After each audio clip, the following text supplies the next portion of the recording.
Alright, this is for everybody who thinks you can't get a good idle with a Microsquirt. This is cold start. Here we go.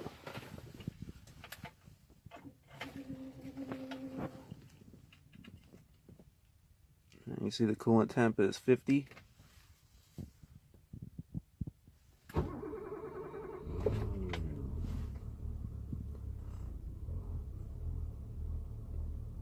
There we go. Easy start. Idling nice. Runs perfect.